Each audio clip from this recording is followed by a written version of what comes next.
এটা special public প্ৰচিকিউটৰৰ team এটা গঠন কৰোঁ। জিয়াউল কামাৰ গুৱাহাটী উচ্চ ন্যায়ালয়ৰ জ্যেষ্ঠ অধিবক্তা, তেখেত এই গোটেই গোচৰটোত স্পেচিয়েল পাব্লিক প্ৰচিকিউটৰ হিচাপে দায়িত্ব পালন কৰিব। অধিবক্তা ব্ৰজেন্দ্ৰ মোহন চৌধুৰী, তেখেতে এডিশ্যনেল স্পেচিয়েল পাব্লিক প্ৰচিকিউটৰ হিচাপে কাম কৰিব। অধিবক্তা কিশোৰ দত্ত, তেখেতে এছিষ্টেণ্ট স্পেচিয়েল পাব্লিক প্ৰচিকিউটৰ হিচাপে কাম কৰিব। অধিবক্তা প্ৰাঞ্জল দত্ত, তেওঁ এছিষ্টেণ্ট স্পেচিয়েল পাব্লিক প্ৰচিকিউটৰ হিচাপে কাম কৰিব। অধিবক্তা বিকাশ জামাৰ, তেখেত এছিষ্টেণ্ট স্পেচিয়েল পাব্লিক প্ৰচিকিউটৰ হিচাপে কাম কৰিব। এই 5জন অধিবক্তাৰে গঠিত ন্যায়িক টীমটোৱে এই গোটেই যি আমি চাৰ্জশ্বীট দাখিল কৰিছোঁ, অভিযোগনামা দাখিল কৰিছোঁ, এই গোটেই ন্যায়িক প্ৰক্ৰিয়াটো আগুৱাই লৈ যোৱাত সহায় কৰিব, আদালতক তেওঁলোকে সহায় কৰিব। আজি আমাৰ কেবিনেট বৈঠকত জুবিন গাৰ্গৰ পৰিয়ালে জুবিন গাৰ্গ ফাউণ্ডেশ্যন বা ন্যাস খোলাৰ বাবে যি সিদ্ধান্ত লৈছে, তাকো কেবিনেটে আদৰণি জনায় আৰু এই ন্যাসলৈ ৰাজ্য চৰকাৰে 5 কোটি টকাৰ এটা বৰঙণি আগবঢ়াবলৈও সিদ্ধান্ত লৈছে। আমি ৰৈ বিনালে 2,90,00,000 টকা দিছোঁ, কিন্তু সেইটো চিনেমাখনৰ পৰা পোৱা বা GST আৰ্জিত।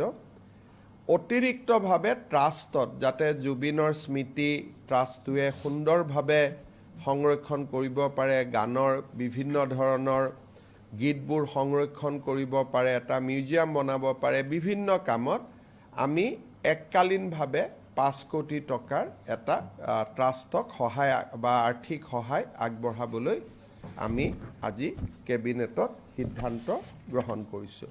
পৰৱৰ্তী সময়ত তেওঁলোকে আন আঁচনি দিলেও বা জুবিনৰ সংক্ৰান্তত বা তেওঁৰ স্মৃতিৰ সংক্ৰান্তত আৰু যদি কিবা চৰকাৰক আঁচনি দিয়ে, তাৰ ক্ষেত্ৰতো চৰকাৰে ট্ৰাষ্টক সহায় কৰাৰ বাবে সদায় প্ৰচেষ্টা অব্যাহত ৰাখিব। আজি আমাৰ কেবিনেটত বড়ো সাহিত্য সভাক এটা মাল্টিপাৰ্পাছ প্ৰজেক্ট কৰিবৰ কাৰণে বেতকুচিত এবিঘা মাটিৰ আবণ্টন দিয়া হয়। আনহাতে মৰিগাঁও, ডিব্ৰুগড় আৰু কাছাৰ এই বিভিন্ন স্থানত বিভিন্ন ধৰণৰ ব্যক্তিক মিছন বসুন্ধৰা আঁচনিৰ অধীনত ভূমি প্ৰদান কৰা হয়। তাৰো কেবিনেটত আজি বিশদভাৱে আলোচনা হয় আৰু আমি ভূমি আবণ্টন কৰোঁ। আজি কেবিনেটত আমি প্ৰধানমন্ত্ৰী ডাঙৰীয়াৰ প্ৰস্তাৱিত অসম ভ্ৰমণ সম্পৰ্কে আমি দীঘলীয়াকৈ আলোচনা কৰোঁ।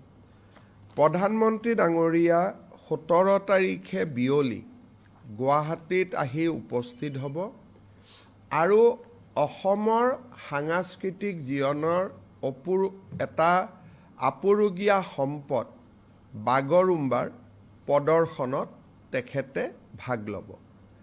আমাৰ প্ৰায় 8,000 পৰা 10,000 শিল্পীয়ে সৰুসজাই ষ্টেডিয়ামত বাগৰুম্বা প্ৰদৰ্শন কৰিব আৰু এই প্ৰদৰ্শন বা এই কাৰ্যসূচীত প্ৰধানমন্ত্ৰী ডাঙৰীয়াই অংশগ্ৰহণ কৰিব। নিশা প্ৰধানমন্ত্ৰী ডাঙৰীয়া গুৱাহাটীৰ 1 নম্বৰ ৰাজ্যিক অতিথিশালাত থাকিব। পিছদিনাখন ৰাতিপুৱা 11 বজাত কলিয়াবৰৰ মৌচন্দা পথাৰত তেখেতে এখন ৰাজহুৱা সভাত ভাগ ল'ব। এই ৰাজহুৱা সভাতে তেখেতে কলিয়াবৰৰ পৰা বোকাখাতলৈ 34.5 কিলোমিটাৰ দৈৰ্ঘ্যৰ কাজিৰঙা ৰাষ্ট্ৰীয় উদ্যানৰ বিকল্প পথ হিচাপে এখন ফ্লাইঅভাৰ, যাক আমি এলিভেটেড কৰিডৰ বুলি ক'ম, সেই এলিভেটেড কৰিডৰৰ তেখেতে আধাৰশিলা স্থাপন কৰিব। এই এলিভেটেড কৰিডৰটো নিৰ্মাণৰ বাবে ইতিমধ্যে আমাৰ ইউনিয়ন কেবিনেটে 6,957 কোটি টকা অনুমোদন কৰিছে। ৰাজ্য চৰকাৰে ভূমি অধিগ্ৰহণৰ প্ৰক্ৰিয়া সম্পূৰ্ণ কৰিছে আৰু নেশ্যনেল হাইৱে অথৰিটি অফ ইণ্ডিয়ায়ো নিবিদাৰ প্ৰক্ৰিয়া প্ৰায় চূড়ান্ত পৰ্যায়লৈ লৈ গৈছে। এই এলিভেটেড কৰিডৰটো নিৰ্মাণ হোৱাৰ লগে লগে কাজিৰঙাত বানপানীৰ সময়ত যি বন্য জীৱ জন্তুৰ গাড়ীৰ খুন্দাত বা দুৰ্ঘটনাত মৃত্যুবৰণ কৰিছিলে, সেই ঘটনা এক প্ৰকাৰ নোহোৱা হ'ব। কিন্তু ইয়াৰ যিটো আটাইতকৈ সুফল আমি পাম সেইটো হৈছে ডিষ্টেঞ্চ।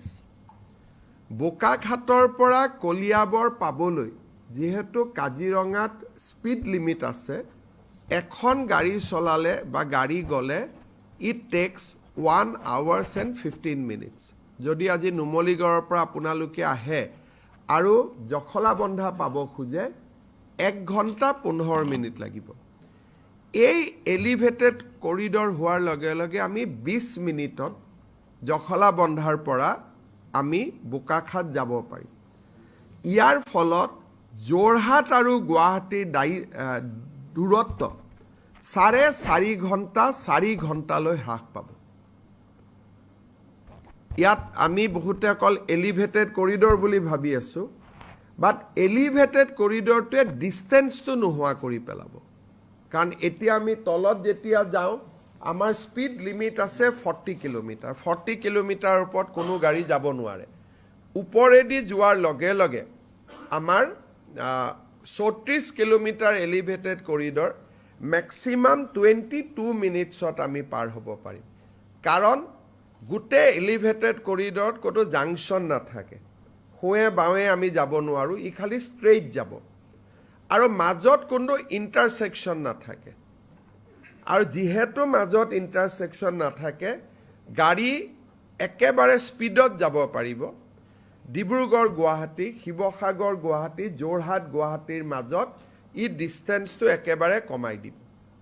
বোকাখাটৰ পৰা ৰাতিপুৱা 7টা বজাত গুৱাহাটীলৈ আহিলে 10:30 বজাত গুৱাহাটী পাম। অফিচ কৰি 4টা বজাত আমি ঘূৰি গ'লে 7টা বজাত আমি বোকাখাট গৈ পাই যাম। যিটো ধৰণে এই গোটেই প্ৰজেক্টটোৱে আমাক সহায় কৰিব। আৰু আমাৰ অসমত ইয়াৰ আগতে ইমান ডাঙৰ মেগা প্ৰজেক্ট, অকল মাত্ৰ এটা ষ্ট্ৰেচৰ কাৰণে ইমান ডাঙৰ মেগা প্ৰজেক্ট, এখন এলিভেটেড কৰিডৰৰ কাৰণে 6,957 crore, এই আগত কেতিয়াও অনুমোদন হোৱা নাছিল। ইয়াৰ উপৰিও এতিয়া কাজিৰঙালৈকে যোৱা গাড়ী বা যোনে কাজিৰঙাৰ সৌন্দৰ্য চাই পাৰ হ'ব খুজিছে, তেওঁলোক গতানুগতিক ৰাস্তাটো দি গৈ থাকিব পাৰিব। বহুতে ভাবিব পাৰে যে এলিভেটেড কৰিডৰ হ'লে তলৰ ৰাস্তাটো বন্ধ হৈ যাব নেকি? তলৰ ৰাস্তাটো বন্ধ নহয়, আজি যেনেকৈ আছে তেনেকেই থাকিব। খালি ট্ৰাক কাজিৰঙাৰ মাজেদি নাযাব, সি ওপৰেদি যাব। বাছ বা গাড়ী কোনোবাই যদি কাজিৰঙাৰ সৌন্দৰ্যটো চাই লাহে লাহে লাহে লাহে যাব খোজে, তাতো কোনো বাধা নাই। ই বিকল্প ৰাস্তা হ'ব। এটা ৰাস্তা বন্ধ কৰি আৰু এটা নহয়, it is just A alternative road, যাতে মানুহে দুইটা ৰাস্তা ব্যৱহাৰ কৰি থাকিব পাৰে। আজি আমি আৰু এটা অত্যন্ত আমাৰ বাবে আনন্দৰ খবৰ, ভাৰতৰ প্ৰথম বন্দে ভাৰত স্লিপিং ট্ৰেইন, যিখন শুই পেলাই যাব পাৰে, বন্দে ভাৰত ট্ৰেইন কলিকতা আৰু গুৱাহাটীৰ মাজত চলিব, স্লিপাৰ ট্ৰেইন। সেই ট্ৰেইনখন 17 তাৰিখে কলিকতাৰ পৰা প্ৰধানমন্ত্ৰী ডাঙৰীয়াই উদ্বোধন কৰিব। কিন্তু ক'ত চলিব? Between Guwahati and Kolkata. আমি গুৱাহাটীত থাকিম, প্ৰধানমন্ত্ৰী ডাঙৰীয়াই কলিকতাৰ পৰা ইনগ্ৰেট কৰিব। কিন্তু 18 তাৰিখে তেওঁ আমাক আৰু 2খন নতুন ৰেলগাড়ী দিব। এখন ডিব্ৰুগড়ৰ পৰা গুমটি বা লক্ষ্ণৌলৈকে যাব নতুন ট্ৰেইন, আনখন ট্ৰেইন গুৱাহাটীৰ পৰা ৰোহটাক অৰ্থাৎ নতুন দিল্লীৰ এখন নতুন দিল্লীলৈ যোৱা অতিৰিক্ত ট্ৰেইন এই দুইখন ট্ৰেইন প্ৰধানমন্ত্ৰী ডাঙৰীয়াই এলিভেটেড কৰিডৰৰ লগতে এই দুইখন ট্ৰেইনো আনুষ্ঠানিকভাৱে ফ্লেগ অফ কৰিব অৰ্থাৎ দুটা দিনত আমি তিনিখন নতুন ট্ৰেইন আমি লাভ কৰিবলৈ সক্ষম হ'ম মই প্ৰধানমন্ত্ৰী ডাঙৰীয়া আৰু সকলোকে বিশেষকৈ নীতিন গাডকাৰী ডাঙৰীয়া প্ৰধানমন্ত্ৰী ডাঙৰীয়াক ধন্যবাদ জনাই যে আমি কেতিয়াও আশাও কৰা নাছিলোঁ যে এনেকৈ এলিভেটেড কৰিডৰ অসমত হ'ব পাৰে এই আৰু নেশ্যনেল ৱাইল্ড লাইফৰ বা এনেকুৱা পাৰ্কক বচাবৰ কাৰণে জীৱ জন্তুক ৰক্ষণাবেক্ষণ কৰিবৰ কাৰণে ই এটা বিশাল প্ৰজেক্ট আৰু এনেকুৱা প্ৰজেক্ট হ'লে অসমেও 9% GSTও লগত লাভ কৰে ফৰেষ্ট ৰয়েলটিও লাভ কৰে আমাৰ ইকনমিটো বেনিফিট হয় মই প্ৰধানমন্ত্ৰী ডাঙৰীয়া আৰু নীতিন গাডকাৰী ডাঙৰীয়াক ধন্যবাদ জনাইছোঁ কিবা যদি আপোনালোকক সুধিব আছে Honorable Prime Minister of India, Sri Narendra Modi ji will come to Guwahati on 17. He will witness a collective performance of Bagurumba dance, a traditional dance form of Bodo society, in our stadium. The dance will be performed by 8 to 10,000 artists, and it will be one of the unique performance which will be witnessed by the people on that day. On 18, Prime Minister will travel to Kaziranga and he will lay the foundation stone of a elevated corridor between the Kaziranga and Bokakhat, basically to bypass Kaziranga while you are traveling from Lower Assam to Upper Assam. This will save wildlife during the flood because we lost lot of wildlife during the flood because of road accident when the wildlife actually start moving to hills during the flood area. It will also reduce the distance between Upper Assam and Lower Assam by 1 hour. The cost of the project will be rupees 6,957 crore and distance will be 34 crore. Prime Minister of India, Sri Narendra Modi ji will also inaugurate a Vande Bharat sleeper train, first time in our country, between Calcutta and Guwahati on 17 itself from Calcutta. But on 18, he will again flag off to important train for people of Assam, basically from Dibrugarh to Gumti and Guwahati to Rohtak. So these are lot of development going on in Assam. I welcome Prime Minister and I also offer our deep gratitude for sanctioning such a big project, a elevated corridor at a cost of 6,957 crore to Honorable Prime Minister. I also offer my deep appreciation to Sri Nitin Gadkari, Minister of Road Transport. Sir, one more big decision is that state government has appointed a public I have already spoken in Assamese about that.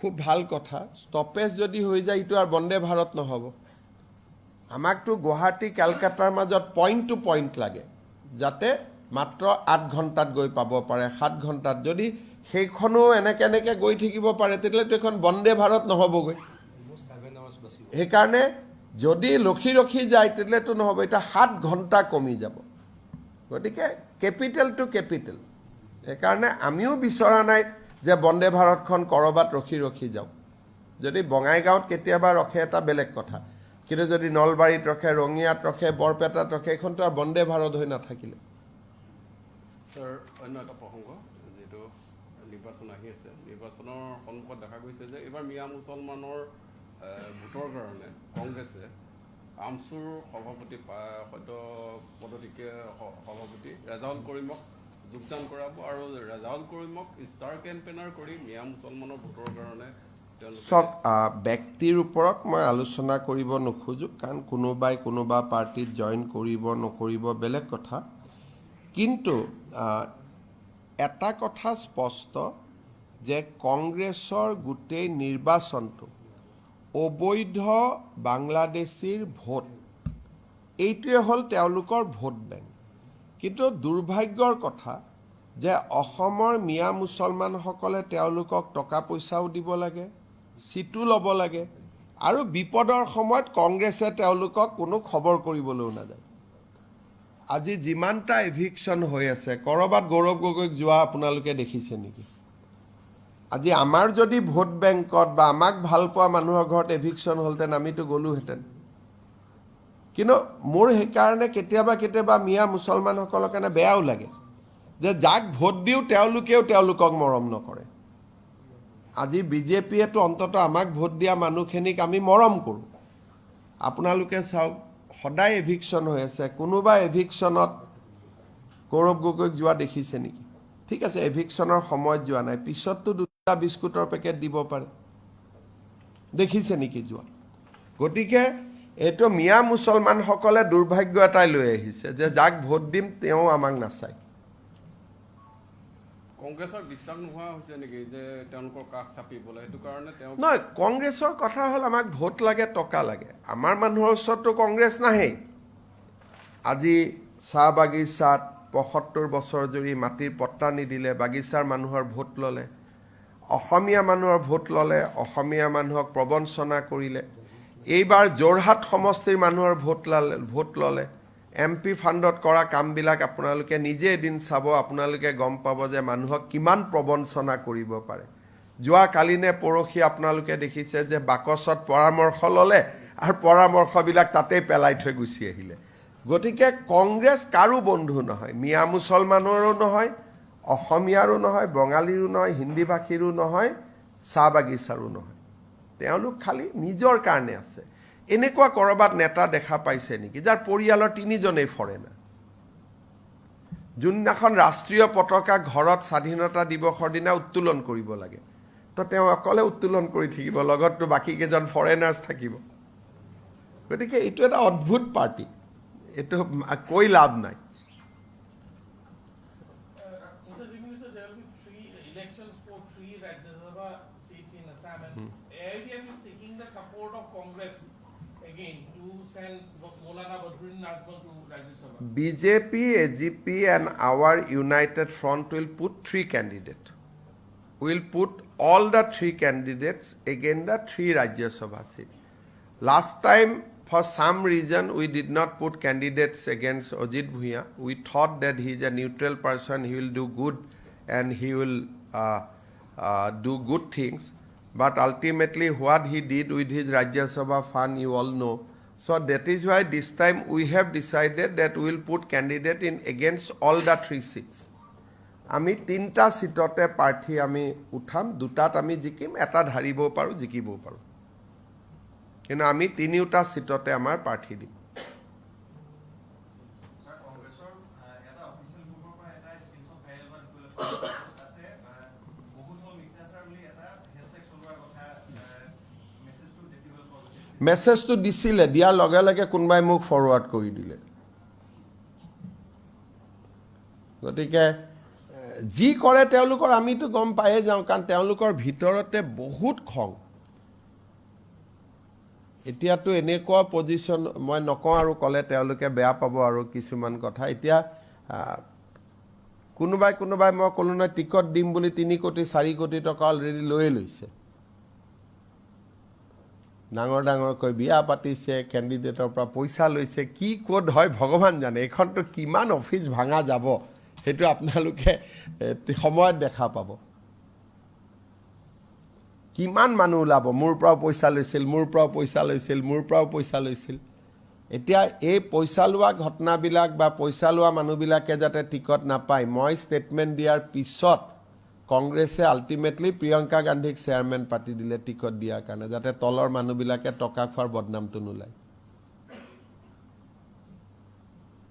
অকল কৰাপশনটো মানে already এটা ক্যান্ডিডেটত 3টা 4টা ক্যান্ডিডেটে পইচা already দি দিছে এখনটো কিমান মাৰপিট হ'ব এবাৰ আপোনালোকে চাব হুলস্থুল হৈ যাব ধুবুৰীততো মানুহ থাকিবই নোৱাৰিব 23টা সমষ্টি 3-4 কোটিকৈ কিন্তু এজনৰ পৰা লোৱা নাই না 4-5 জনৰ পৰা আৰু ধুবুৰীততো প্ৰত্যেকটো সমষ্টিতে মাধৱ মাৰ হ'ব এনেকুৱা পুলিচ দি মানে কণ্ট্ৰোল কৰিব নোৱাৰি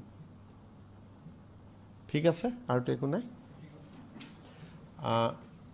আমাৰ 25 জানুৱাৰীৰ পৰা আমি আমাৰ আৰু এটা প্ৰগ্ৰেম আছে একেটা দিনটো আমি বিতৰণ কৰি আছো উদ্যমিতা 20 ফেব্ৰুৱাৰীত অৰুণোদয় পাব 25 জানুৱাৰীৰ পৰা এটা আমি নতুন স্কিম আৰম্ভ কৰিম এটিকলি দুটিপাত অসমৰ চাহ বাগিচাৰ প্ৰতিজন শ্ৰমিকে চাহ বাগিচাৰ 200 বছৰ পূৰ্ণ হোৱা কাৰণে চৰকাৰৰ পৰা 5,000 টকাৰ এটা উপহাৰ পাব আৰু 25 জানুৱাৰীত ডুমডুমাত প্ৰগ্ৰেমটো মই আৰম্ভ কৰিম আৰু 10 ফেব্ৰুৱাৰীৰ ভিতৰত আমি গোটেই কেইখন বাগানত এই গোটেই পুঁজিখিনি বিতৰণ কৰিম আৰু এটা আপোনালোকে জানে যে 26 জানুৱাৰীত তিৰংগ পতাকা মই ডিব্ৰুগড়ত উত্তোলন কৰোঁ 29 জানুৱাৰীত গৃহমন্ত্ৰী অমিত শ্বাহ আহিব তেখেতৰ দ্বাৰা আমি ডিব্ৰুগড়ত অসম বিধানসভাৰ দ্বিতীয়টো চৌহদ নিৰ্মাণৰ কাম আৰম্ভ কৰিম ইতিমধ্যে টেণ্ডাৰ হৈ গ'ল 11 তাৰিখে উচ্চতম ন্যায়ালয়ৰ মুখ্য ন্যায়াধীশ আহিব আৰু তেখেতে আমাৰ গুৱাহাটী হাইকোৰ্টৰ নৱনিৰ্মিত বিল্ডিঙৰ কাম আৰম্ভ কৰিব উত্তৰ গুৱাহাটীৰ ৰংমহলত তাৰো টেণ্ডাৰ হৈ গ'ল কেইবাটাও নতুন প্ৰজেক্ট জানুৱাৰীত হ'ব এলিভেটেড কৰিডৰ গুৱাহাটী হাইকোৰ্টৰ নতুন বিল্ডিং ডিব্ৰুগড়ত নতুন এছেম্বলি বিল্ডিং কেইবাটাও নতুন প্ৰজেক্ট অহা কেইটামান দিনত হ'ব গৈ আছে স্যাৰ আৰু এটা থাকি গ'ল যেহেতু আপুনি কৈ থাকে যে পাকিস্তান কানেকশ্যন গৌৰৱ গগৈ আছে আৰু গৌৰৱ গগৈয়ে কয় যে মুখ্যমন্ত্ৰীৰ হাতত একো তথ্য নাই এনেই কৈ থাকে এই বিষয়টো এই বিষয়টো আমি ফেব্ৰুৱাৰীলৈকে নিনিওঁ কথাটো আছিল এনেকুৱা যদি জুবিন গাৰ্গৰ হত্যা আৰু তাৰ পিছৰ পৰিৱেশত মই যদি এইবিলাক ৰাজনীতি কৰিলেহেঁতেন মানুহে বেয়া পালেহেঁতেন গতিকে সময় সুবিধা আৰু চোৱাটো খুবেই প্ৰয়োজনীয় আছিল ছেপ্টেম্বৰ মাহতে আমি এইখিনি উলিয়াই দিব খুজিছিলোঁ কিন্তু 19 তাৰিখতে দুৰ্ঘটনাটো ঘটি গ'ল নহ'লে মই 10 ছেপ্টেম্বৰ মেক্সিমাম 20-22 তাৰিখে দি দিলোহেঁতেন এতিয়া আমি ঠিক কৰি লৈছোঁ এটা সৰু ক্লাৰিফিকেশ্যন এটা FCRA সম্পৰ্কত এটা সৰু ক্লাৰিফিকেশ্যন এটা গৃহ মন্ত্ৰালয়ৰ পৰা দিল্লীৰ পৰা আহিব বাকী আছে কিন্তু সেইটো আহক বা নাহক আমি জানুৱাৰী মাহৰ ভিতৰতে আপোনালোককো গোটেই যিমানখিনি দলিল বা কাগজ আপোনালোকক দিব পাৰোঁ আমি দিম আৰু আমি কেছটো আমি ৰেফাৰ কৰি দিম ভাৰত চৰকাৰলৈকে খালি মোৰ এটা সমস্যা আছে এইটোৱে যে 18 তাৰিখে ৰাতি মই ডেভছত যাম 24ত আহি পাম হয় 24ৰ পৰা 31ৰ ভিতৰত নহ'লে 15ৰ পৰা 18 তাৰিখৰ ভিতৰত এই দুটা টাইমলাইনৰ ভিতৰতে কৰিব লাগিব কিন্তু ফেব্ৰুৱাৰী গৈ নাপায় আমি এইটো জানুৱাৰীতে আমি আপোনালোকৰ সন্মুখত গোটেই বস্তুটো লৈ আহিম বহুত ডাঙৰ ষড়যন্ত্ৰ আৰু এই ষড়যন্ত্ৰটো অসমৰ ৰাইজে জানিবই লাগিব আৰু মইতো ভাবোঁ যে আমাৰ হাতত যিখিনি ডকুমেণ্টছ আছে সেইখিনিতো বিগিনিং কাৰণ আমিতো মেইল চেক কৰিব নোৱাৰোঁ মোবাইলত যাব নোৱাৰোঁ আমাৰ ৰেষ্ট্ৰিকশ্যন আছে কিন্তু যেতিয়া NIAৰ ওচৰত যাব তেতিয়া আমি যদি 10% দিছোঁ পিছত ভাৰত চৰকাৰে 100% দিব পাৰিব কিন্তু আমি দিয়াখিনিয়ে ভয়ংকৰ আৰু NIA ইনকুৱাৰী কৰিলে আৰু কি ওলাব তাৰ আপোনালোকে আন্দাজ পাব কাৰণ অসম পুলিচটো পাকিস্তানত যাব নোৱাৰে আমাৰতো নাই IB নাই কিন্তু আমাৰ অফিচাৰসকলেও যথেষ্ট ভাল কাম কৰিছে আৰু বহুতখিনি সেনচিটিভ ডকুমেণ্টছ আমি আপোনালোকক দিব পাৰিম এনেকুৱা নহয় যে মই ষ্টেটমেণ্ট এটা দি থৈ দিম it will be along with some important documents হ'ব এটা স্পেচিয়েল পাব্লিক প্ৰচিকিউটৰৰ টিম এটা গঠন কৰোঁ জিয়াউল কামাৰ গুৱাহাটী উচ্চ ন্যায়ালয়ৰ জ্যেষ্ঠ অধিবক্তা তেখেত এই গোটেই গোচৰটোত স্পেচিয়েল পাব্লিক প্ৰচিকিউটৰ হিচাপে দায়িত্ব পালন কৰিব অধিবক্তা ব্ৰজেন্দ্ৰ মোহন চৌধুৰী তেখেতে এডিশ্যনেল স্পেচিয়েল পাব্লিক প্ৰচিকিউটৰ হিচাপে কাম কৰিব। অধিবক্তা কিশোৰ দত্ত তেখেতে এছিষ্টেণ্ট স্পেচিয়েল পাব্লিক প্ৰচিকিউটৰ হিচাপে কাম কৰিব। অধিবক্তা প্ৰাঞ্জল দত্ত তেওঁ এছিষ্টেণ্ট স্পেচিয়েল পাব্লিক প্ৰচিকিউটৰ হিচাপে কাম কৰিব। অধিবক্তা বিকাশ জামাৰ তেখেত এছিষ্টেণ্ট স্পেচিয়েল পাব্লিক প্ৰচিকিউটৰ হিচাপে কাম কৰিব। এই 5জন অধিবক্তাৰে গঠিত ন্যায়িক টীমটোৱে এই গোটেই যি আমি চাৰ্জশ্বীট দাখিল কৰিছোঁ, অভিযোগনামা দাখিল কৰিছোঁ, এই গোটেই ন্যায়িক প্ৰক্ৰিয়াটো আগুৱাই লৈ যোৱাত সহায় কৰিব, আদালতক তেওঁলোকে সহায় কৰিব।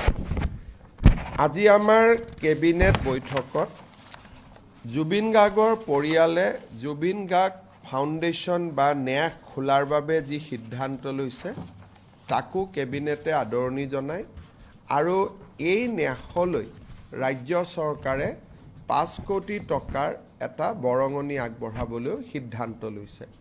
আমি ৰৈ বিনালে 2,90,00,000 টকা দিছোঁ, কিন্তু সেইটো চিনেমাখনৰ পৰা পোৱা বা GST আৰ্জিত অতিৰিক্তভাৱে ট্ৰাষ্টত যাতে জুবিনৰ স্মৃতি ট্ৰাষ্টটোৱে সুন্দৰভাৱে সংৰক্ষণ কৰিব পাৰে, গানৰ বিভিন্ন ধৰণৰ গীতবোৰ সংৰক্ষণ কৰিব পাৰে, এটা মিউজিয়াম বনাব পাৰে, বিভিন্ন কামত আমি এককালীনভাৱে 5 কোটি টকাৰ এটা ট্ৰাষ্টক সহায় বা আৰ্থিক সহায় আগবঢ়াবলৈ আমি আজি কেবিনেটত সিদ্ধান্ত গ্ৰহণ কৰিছোঁ। পৰৱৰ্তী সময়ত তেওঁলোকে আন আঁচনি দিলেও বা জুবিনৰ সংক্ৰান্তত বা তেওঁৰ স্মৃতিৰ সংক্ৰান্তত আৰু যদি কিবা চৰকাৰক আঁচনি দিয়ে তাৰ ক্ষেত্ৰতো চৰকাৰে ট্ৰাষ্টক সহায় কৰাৰ বাবে সদায় প্ৰচেষ্টা অব্যাহত ৰাখিব। আজি আমাৰ কেবিনেটত বড়ো সাহিত্য সভাক এটা মাল্টিপাৰ্পাছ প্ৰজেক্ট কৰিবৰ কাৰণে বেতকুচিত এবিঘা মাটিৰ আবণ্টন দিয়া হয়। আনহাতে মৰিগাঁও, ডিব্ৰুগড় আৰু কাছাৰ এই বিভিন্ন স্থানত বিভিন্ন ধৰণৰ ব্যক্তিক মিছন বসুন্ধৰা আঁচনিৰ অধীনত ভূমি প্ৰদান কৰা হয়। তাৰো কেবিনেটত আজি বিশদভাৱে আলোচনা হয় আৰু আমি ভূমি আবণ্টন কৰোঁ। আজি কেবিনেটত আমি প্ৰধানমন্ত্ৰী ডাঙৰীয়াৰ প্ৰস্তাৱিত অসম ভ্ৰমণ সম্পৰ্কে আমি দীঘলীয়াকৈ আলোচনা কৰোঁ। প্ৰধানমন্ত্ৰী ডাঙৰীয়া 17 তাৰিখে বিয়লি গুৱাহাটীত আহি উপস্থিত হ'ব আৰু অসমৰ সাংস্কৃতিক জীৱনৰ এটা আপুৰুগীয়া সম্পদ বাগৰুম্বাৰ প্ৰদৰ্শনত তেখেতে ভাগ ল'ব। আমাৰ প্ৰায় 8,000 পৰা 10,000 শিল্পীয়ে সৰুসজাই ষ্টেডিয়ামত বাগৰুম্বা প্ৰদৰ্শন কৰিব আৰু এই প্ৰদৰ্শন বা এই কাৰ্যসূচীত প্ৰধানমন্ত্ৰী ডাঙৰীয়াই অংশগ্ৰহণ কৰিব। নিশা প্ৰধানমন্ত্ৰী ডাঙৰীয়া গুৱাহাটীৰ 1 নম্বৰ ৰাজ্যিক অতিথিশালাত থাকিব। পিছদিনাখন ৰাতিপুৱা 11 বজাত কলিয়াবৰৰ মৌচন্দা পথাৰত তেখেতে এখন ৰাজহুৱা সভাত ভাগ ল'ব। এই ৰাজহুৱা সভাতে তেখেতে কলিয়াবৰৰ পৰা বোকাখাতলৈ 34.5 কিলোমিটাৰ দৈৰ্ঘ্যৰ কাজিৰঙা ৰাষ্ট্ৰীয় উদ্যানৰ বিকল্প পথ হিচাপে এখন ফ্লাইঅভাৰ, যাক আমি এলিভেটেড কৰিডৰ বুলি ক'ম, সেই এলিভেটেড কৰিডৰৰ তেখেতে আধাৰশিলা স্থাপন কৰিব। এই এলিভেটেড কৰিডৰটো নিৰ্মাণৰ বাবে ইতিমধ্যে আমাৰ ইউনিয়ন কেবিনেটে 6,957 কোটি টকা অনুমোদন কৰিছে। ৰাজ্য চৰকাৰে ভূমি অধিগ্ৰহণৰ প্ৰক্ৰিয়া সম্পূৰ্ণ কৰিছে আৰু নেশ্যনেল হাইৱে অথৰিটি অৱ ইণ্ডিয়ায়ো নিবিদাৰ প্ৰক্ৰিয়া প্ৰায় চূড়ান্ত পৰ্যায়লৈ লৈ গৈছে। এই এলিভেটেড কৰিডৰটো নিৰ্মাণ হোৱাৰ লগে লগে কাজিৰঙাত বানপানীৰ সময়ত যি বন্য জীৱ জন্তুৰ গাড়ীৰ খুন্দাত বা দুৰ্ঘটনাত মৃত্যুবৰণ কৰিছিলে সেই ঘটনা এক প্ৰকাৰ নোহোৱা হ'ব। কিন্তু ইয়াৰ যিটো আটাইতকৈ সুফল আমি পাম সেইটো হৈছে ডিষ্টেঞ্চ। বোকাখাটৰ পৰা কলিয়াবৰ পাবলৈ যিহেতু কাজিৰঙাত স্পীড লিমিট আছে, এখন গাড়ী চলালে বা গাড়ী গ'লে it takes 1 hours and 15 minutes। যদি আজি নুমলীগড়ৰ পৰা আপোনালোকে আহে আৰু জখলাবন্ধা পাব খোজে 1 ঘণ্টা 15 মিনিট লাগিব। এই এলিভেটেড কৰিডৰ হোৱাৰ লগে লগে আমি 20 মিনিটত জখলাবন্ধাৰ পৰা আমি বোকাখাট যাব পাৰিম। ইয়াৰ ফলত যোৰহাট আৰু গুৱাহাটীৰ দূৰত্ব 4.5 ঘণ্টা 4 ঘণ্টালৈ হ্ৰাস পাব। ইয়াত আমি বহুতে অকল এলিভেটেড কৰিডৰ বুলি ভাবি আছোঁ, বাট এলিভেটেড কৰিডৰটোৱে ডিষ্টেঞ্চটো নোহোৱা কৰি পেলাব। কাৰণ এতিয়া আমি তলত যেতিয়া যাওঁ আমাৰ স্পীড লিমিট আছে 40 কিলোমিটাৰ। 40 কিলোমিটাৰৰ ওপৰত কোনো গাড়ী যাব নোৱাৰে। ওপৰেদি যোৱাৰ লগে লগে আমাৰ 34 কিলোমিটাৰ এলিভেটেড কৰিডৰ মেক্সিমাম 22 মিনিটছত আমি পাৰ হ'ব পাৰিম। কাৰণ গোটেই এলিভেটেড কৰিডৰত ক'তো জাংচন নাথাকে, সোঁৱে বাওঁৱে আমি যাব নোৱাৰোঁ, ই খালি ষ্ট্ৰেইট যাব আৰু মাজত কোনো ইণ্টাৰছেকশ্যন নাথাকে। আৰু যিহেতু মাজত ইণ্টাৰছেকশ্যন নাথাকে গাড়ী একেবাৰে স্পীডত যাব পাৰিব। ডিব্ৰুগড় গুৱাহাটী, শিৱসাগৰ গুৱাহাটী, যোৰহাট গুৱাহাটীৰ মাজত ই ডিষ্টেঞ্চটো একেবাৰে কমাই দিব। বোকাখাটৰ পৰা ৰাতিপুৱা 7টা বজাত গুৱাহাটীলৈ আহিলে 10:30 বজাত গুৱাহাটী পাম। অফিচ কৰি 4টা বজাত আমি ঘূৰি গ'লে 7টা বজাত আমি বোকাখাট গৈ পাই যাম। যিটো ধৰণে এই গোটেই প্ৰজেক্টটোৱে আমাক সহায় কৰিব। আৰু আমাৰ অসমত ইয়াৰ আগতে ইমান ডাঙৰ মেগা প্ৰজেক্ট, অকল মাত্ৰ এটা ষ্ট্ৰেচৰ কাৰণে ইমান ডাঙৰ মেগা প্ৰজেক্ট, এখন এলিভেটেড কৰিডৰৰ কাৰণে 6,957 crore এই আগত কেতিয়াও অনুমোদন হোৱা নাছিল। ইয়াৰ উপৰিও এতিয়া কাজিৰঙালৈকে যোৱা গাড়ী বা যোনে কাজিৰঙাৰ সৌন্দৰ্য চাই পাৰ হ'ব খুজিছে তেওঁলোক গতানুগতিক ৰাস্তাটো দি গৈ থাকিব পাৰিব। বহুতে ভাবিব পাৰে যে এলিভেটেড কৰিডৰ হ'লে তলৰ ৰাস্তাটো বন্ধ হৈ যাব নেকি। তলৰ ৰাস্তাটো বন্ধ নহয়, আজি যেনেকৈ আছে তেনেকেই থাকিব। খালি ট্ৰাক কাজিৰঙাৰ মাজেদি নাযাব, সি ওপৰেদি যাব। বাছ বা গাড়ী কোনোবাই যদি কাজিৰঙাৰ সৌন্দৰ্যটো চাই লাহে লাহে লাহে লাহে যাব খোজে তাতো কোনো বাধা নাই। ই বিকল্প ৰাস্তা হ'ব, এটা ৰাস্তা বন্ধ কৰি আৰু এটা নহয়। It is just A alternative road, যাতে মানুহে দুইটা ৰাস্তা ব্যৱহাৰ কৰি থাকিব পাৰে। আজি আমি আৰু এটা অত্যন্ত আমাৰ বাবে আনন্দৰ খবৰ, ভাৰতৰ প্ৰথম বন্দে ভাৰত স্লিপিং ট্ৰেইন, যিখন শুই পেলাই যাব পাৰে, বন্দে ভাৰত ট্ৰেইন কলিকতা আৰু গুৱাহাটীৰ মাজত চলিব, স্লিপাৰ ট্ৰেইন। সেই ট্ৰেইনখন 17 তাৰিখে কলিকতাৰ পৰা প্ৰধানমন্ত্ৰী ডাঙৰীয়াই উদ্বোধন কৰিব। কিন্তু ক'ত চলিব? Between Guwahati and Kolkata. আমি গুৱাহাটীত থাকিম, প্ৰধানমন্ত্ৰী ডাঙৰীয়াই কলিকতাৰ পৰা ইনগ্ৰেট কৰিব।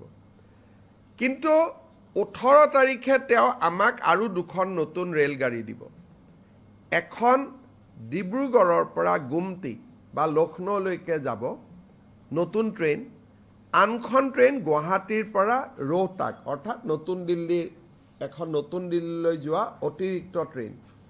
এই 2খন ট্ৰেইন প্ৰধানমন্ত্ৰী ডাঙৰীয়াই এলিভেটেড কৰিডৰৰ লগতে এই 2খন ট্ৰেইনো আনুষ্ঠানিকভাৱে ফ্লেগ অফ কৰিব। অৰ্থাৎ 2টা দিনত আমি 3খন নতুন ট্ৰেইন আমি লাভ কৰিবলৈ সক্ষম হ'ম। মই প্ৰধানমন্ত্ৰী ডাঙৰীয়া আৰু সকলোকে বিশেষকৈ নীতিন গাডকাৰী ডাঙৰীয়া প্ৰধানমন্ত্ৰী ডাঙৰীয়াক ধন্যবাদ জনাই যে আমি কেতিয়াও আশাও কৰা নাছিলোঁ যে এনেকৈ এলিভেটেড কৰিডৰ অসমত হ'ব পাৰে এই আৰু নেশ্যনেল ৱাইল্ড লাইফৰ বা এনেকুৱা পাৰ্কক বচাবৰ কাৰণে জীৱ জন্তুক ৰক্ষণাবেক্ষণ কৰিবৰ কাৰণে ই এটা বিশাল প্ৰজেক্ট আৰু এনেকুৱা প্ৰজেক্ট হ'লে অসমেও 9% GSTও লগত লাভ কৰে ফৰেষ্ট ৰয়েলটিও লাভ কৰে আমাৰ ইকনমিটো বেনিফিট হয় মই প্ৰধানমন্ত্ৰী ডাঙৰীয়া আৰু নীতিন গাডকাৰী ডাঙৰীয়াক ধন্যবাদ জনাইছোঁ কিবা যদি আপোনালোকক সুধিব আছে সুধিব Sir, could you please bring PM Modi's upcoming Assam tour schedule? Honorable Prime Minister of India, Sri Narendra Modi ji will come to Guwahati on 17